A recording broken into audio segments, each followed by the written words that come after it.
हाय दोस्तों, इस वीडियो में मैं बात करूंगा कि जैन 26 जो सी इंटरमीडिएट का एग्ज़ाम हुआ, स्पेसिफिक सी इंटरमीडिएट का, उसमें आपके पासिंग परसेंटेज कितने रह सकते हैं और सब्जेक्ट वाइज कितना ग्रेस मार्किंग मिलेगा। और उसके अकॉर्डिंगली मैं आपको 4 केस सिनेरियो समझाऊंगा। ठीक है, अगर आप किसी भी एक केस सिनेरियोज में फॉल करते हैं तो डेफिनेटली चांसेस है कि आपको ग्रेस मार्किंग मिल जाएगा एक उस स्पेसिफिक सब्जेक्ट में। So let's get into the video और talk about the scenarios. Case scenario 1, जब भी कोई भी क्वेश्चन आउट ऑफ सिलेबस आ जाए। ठीक है, इसका प्राइम एंड बेस्ट एग्जांपल जो मैं आपको दे सकता हूँ वो है एफएम का question number 3A Jain 26 attempt का, जो कि एफएम के सिलेबस में वो क्वेश्चन था ही नहीं। एफएम का सिलेबस मतलब क्या, एक चीज़ यहाँ पे नोट ज़रूर करना दोस्तों, जैसे कि एक कॉन्सेप्ट है स्ट्रैटेजिक मैनेजमेंट मेंडलो मैट्रिक्स करके। अभी ये जो कॉन्सेप्ट है ना, ये अपने सी इंटरमीडिएट ग्रुप 2 एसएम के जो मॉड्यूल है उसमें नहीं है, बट वो हमारे सिलेबस में कैसे आरटीपी में दिया गया है, एमटीपी में दिया गया है, पीवाईक्यूज में बार बार पूछा जाता है। तो उस कॉन्सेप्ट को हम सिलेबस में मानेंगे। किस चीज़ को सिलेबस में नहीं मानेंगे, जब वो चीज़ आईसीएम मॉडल में नहीं दिया, फर्स्ट थिंग ये, उसके बाद आरटीपी एमटीपी और पीवाईक्यूज में डेली डेली हर अटेम्प्ट में रिपीट ना कर रहे हो, तब हम मानेंगे कि वो हमारे सिलेबस में नहीं है। ठीक है, तो उसके अकॉर्डिंगली मेंडलो मैट्रिक्स हमारे सिलेबस में है।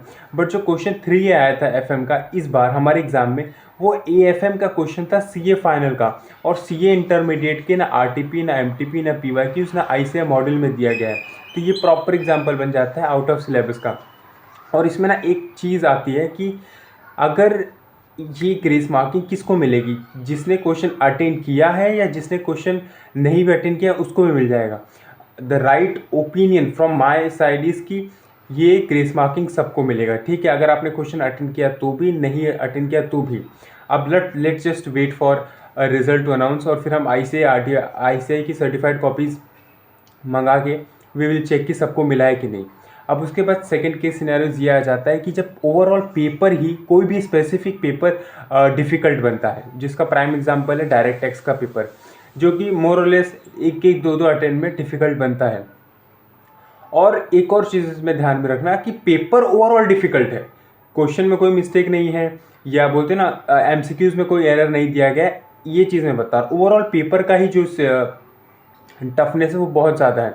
तो उस केस सिनेरियोज में भी आईसीआई जो करता है ग्रेस मार्किंग अलॉट करता है। बट इसका प्रिडिक्ट करना कि कितना ग्रेस मार्किंग देगा ये बहुत ही इम्पॉसिबल है। जैसे कि सितंबर 24 में मेरा टैक्स का पेपर क्लियर हुआ था, उस अटेम्प्ट में मुझे टैक्स में 7 मार्क्स का ग्रेस मिला था, और विदाउट एनी रीज़न, मतलब just because of the fact कि पेपर टफ आया था डायरेक्ट टैक्स का, इसलिए उन्होंने 7 मार्क्स का ग्रेस दिया था। ठीक है, इसका कोई वैलिड रीज़न नहीं है, ना कोई भी क्वेश्चन गलत था, ना जीएसटी में क्वेश्चन गलत था, बट उन्होंने 7 मार्क्स का ग्रेस दिया था। तो वो डिपेंड करता है अटेम्प्ट टू अटेम्प्ट, कभी 5 मार्क्स का दे सकते हैं, कभी सिर्फ 3 मार्क्स का ही देते हैं, कभी सिर्फ 2 ही मार्क्स का देते हैं। तो आईसीआई के ऊपर ये चीज़ डिपेंड करता है कि जब भी कोई एक इंडिविजुअल स्पेसिफिक पेपर टफ आता है तो वो 2 काम करते हैं, थोड़ा बहुत ग्रेस मार्किंग दे देते हैं और हमेशा लीनियंट चेकिंग करते हैं। ठीक है, now let's talk about third case scenarios. Third case scenarios में ये सीन है कि मैं एक सामने पढ़ लेता हूँ। ठीक है, अगर आपके सारे सब्जेक्ट में एक ग्रुप में, आइदर इट्स ग्रुप 1 और ग्रुप 2, एक ग्रुप में आपके सारे सब्जेक्ट में 40+ आ रहे हैं और आपका एग्रीगेट जो है वो 147 और एबो बन रहा है, 147, 148, 149, 150 तक नहीं जा रहा, बस 149 तक रुक जा रहा है, तो आईसीआई इस केस सिनेरियोज में आपको 3 मार्क्स का ग्रेस देती है।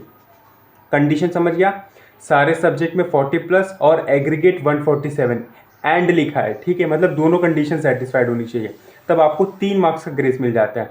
और यही चीज़ बोथ ग्रुप्स में क्या हो जाता है, 297 और एबो, सारे सब्जेक्ट में 40+ आना चाहिए, और ओवरऑल एग्रीगेट आपका 297, 298, 299 बनेगा। तो आईसीआई अपने हिसाब से 3 मार्क्स का ग्रेस तो दे ही देगा और आप एग्ज़ाम क्लियर कर जाएंगे। ये अपना थर्ड केस सिनेरियोज है। और ये चीज़ ना दोस्तों, कभी कभी ना, मैं सही बताऊँ तो लक पे भी डिपेंड करता है, क्योंकि मैं खुद पर्सनली फेल हुआ हूँ इस केस सिनेरियो में, कि मैंने इंडिविजुअली ग्रुप 1 के सारे पेपर क्लियर किए थे, और ये बात है मई 23 की, और मेरा एग्रीगेट जो था ना दोस्तों वो कितना आया था, मान 198 आया था। तो ये चीज़ पे मैं थोड़ा सा रिलाई कम करता हूँ, बट आईसीआई के जो मेंबर्स हैं व्यूअर्स के, वो ये चीज़ अपने इंटरव्यूज़ में कहते हैं कि वो ऐसा कोई सर्टिफाइड कॉपी नहीं है इंडिया में जो इतने कम मार्क्स, 3 मार्क्स से भी कम मार्क्स से फेल हुए, बट इवेंचुअली बहुत सारे सर्टिफाइड कॉपीज़ हैं।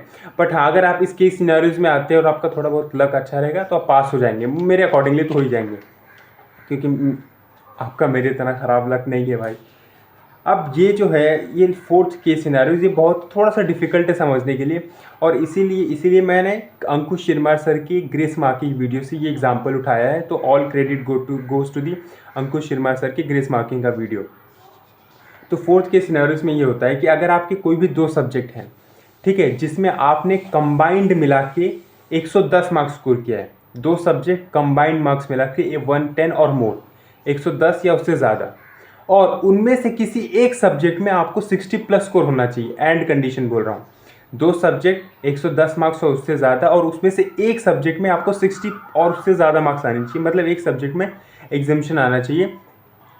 और उसके बाद अगर आपको कोई ऐसा थर्ड पेपर बच जाता है ना, जिसमें आपने सिर्फ 35 मार्क्स स्कोर किया है, या 36 को स्कोर किया, 37, 38, 39, इसके बीच में आप आते हैं ना, तो आपको 5 मार्क्स का ऐसे ग्रेस देता है। और ये परफेक्ट प्रूफ है, और इसका जो प्रूफ है ना, ये अंकुश शिरमार सर अपने वीडियोज़ में खुद बताते हैं, प्राइम एग्जाम्पल दे के, सर्टिफाइड कॉपीज़ दिखा के। तो ये चीज़ पे तो हम डेफिनेटली रिलाई कर सकते हैं। और एक और चीज़ याद रखना कि ये जो एग्जाम्शन का मैंने पॉइंट कहा, कि कोई ये भी पूछ सकता है कि अगर मेरे को कोई परमानेंट एग्जाम्शन है तो, या तो मेरे को किसी प्रीवियस अटेम्प्ट में एग्जाम्शन मिला तो क्या वो काउंट होगा? हाँ, वो भी काउंट होगा, बट याद रखना 110 और एबव होना चाहिए मार्किंग, ठीक है। 3 कंडीशंस हैं, 2 सब्जेक्ट में आप पास होने चाहिए, और दोनों सब्जेक्ट का कंबाइंड एग्रीगेट 110 या उससे ज़्यादा होना चाहिए, एक सब्जेक्ट में आपको एग्जाम्शन आना चाहिए, एंड दी लास्ट कंडीशन जो कि है कि आपका जो थर्ड पेपर है जिसमें आप फेल हुए, उसमें आप 35 और एबो से फेल हुए, ठीक है।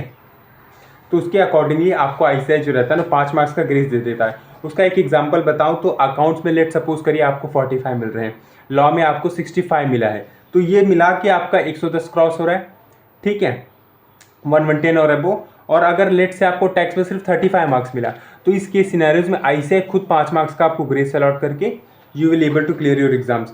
और ये चीज़ प्रीवियस अटेम्प्ट के ऊपर भी एप्लीकेबल होता है। तो ये 4 केस सिनेरियोज हैं जहाँ पे आपको ग्रेस मार्किंग मिल सकती है, ये हमने बात कर ली। आप किसी एक में भी आते हैं, आपको ग्रेस मार्किंग डेफिनेटली अडॉप्ट होगी, अलॉट की जाएगी। पहली चीज़ ये, आप सब्जेक्ट वाइज बात कर लेते हैं कि किस में कितना ग्रेस मार्किंग मिलेगा। पहले हम बात कर लेते हैं एफएम में मिलेगा, ये चीज़ की श्योरिटी मोर और लेस सब सारे फैकल्टीज़ दे रहे हैं, और मैं भी देना चाहता हूँ कि ये चीज़ एफएम के पेपर में मिलेगा। बट मैंने जो चीज़ आपको समझाई ना, कि ऐसे क्या करता है कि जिसने क्वेश्चन अटेंड किया है सिर्फ उसी को ग्रेस मार्किंग देगा, या ओवरऑल इंडिया बेसिस पे सबको ग्रेस मार्किंग देगा, ये देखने वाली बात है। क्योंकि ये ऐसा फर्स्ट केस सिनेरियो हुआ है जहाँ पे आईसीआई ने सीए फाइनल एफएम के क्वेश्चन सब्जेक्ट का क्वेश्चन यहाँ पे डाल दिया सी इंटरमीडिएट में। Now let's talk about direct tax. Direct tax का पेपर डिफिकल्ट था, GST was average, but direct tax जो था वो डिफिकल्ट था। तो डायरेक्ट टैक्स में आपको ग्रेस मार्किंग अलॉट होगी, बट कितनी होगी उसकी श्योरिटी नहीं है, क्योंकि ये सेकंड केस सिनेरियोज में जैसे मैंने आपको समझाया था कि पेपर बहुत ही ज़्यादा टफ आ गया है, तो ये उसकी कैटेगरी में अलॉट होता है। तो यहाँ पे 2 to 5 मार्क्स का ग्रेस आप डेफिनेटली पकड़ सकते हैं, ठीक है, कि टैक्स में मिलेगा, डायरेक्ट टैक्स में। और इसके बाद ना मैंने देखा है कि कॉस्टिंग के बारे में बच्चे बहुत पूछ रहे हैं कि कॉस्टिंग के पेपर में ग्रेस मार्किंग मिलेगी कि नहीं। From my personal point of view, देखो वो लोग नहीं देंगे, ठीक है, वो इतना नहीं करते कि 3-3, 4-4 पेपर में ग्रेस मार्किंग दे दिया। ऑलरेडी वो सीए इंटरमीडिएट में एफएम के पेपर में दे रहे हैं, डायरेक्ट टैक्स में ज़्यादा देने के चांसेस है as compare to the costing. तो कॉस्टिंग में बहुत कम चांसेस है। I will not give any diplomatic answer, या मैं कोई होप नहीं दूंगा, तो मेरे हिसाब से आंसर वुड बी नो, ठीक है। And now let's talk about the passing percentage, and this is my personal opinion, ठीक है, ये किसी ने श्योरिटी नहीं दी है। From my personal point of view, both the groups की जो पासिंग परसेंटेज रहेगी वो 11% रहेगी, and for single group 1 last attempt में सिर्फ 9% आया था, ठीक है, ग्रुप 1 का। तो शायद इस बार इंक्रीज करके वो लोग एटलीस्ट 12% तक लेके जाएंगे। And now for group 2 they will try to reduce it to 15% और max 14%, that would be the best case scenarios। तो ये मेरा पर्सनल पॉइंट ऑफ व्यू था regarding passing percentage and grace marking. अगर आपने वीडियो एंड तक देखा है तो आप अपना ओपिनियन बता सकते हैं इस वीडियो के बारे में, and please make sure to subscribe to my channel. Thank you so much and really means a lot to me अगर आप एंड तक देखें तो। बाय।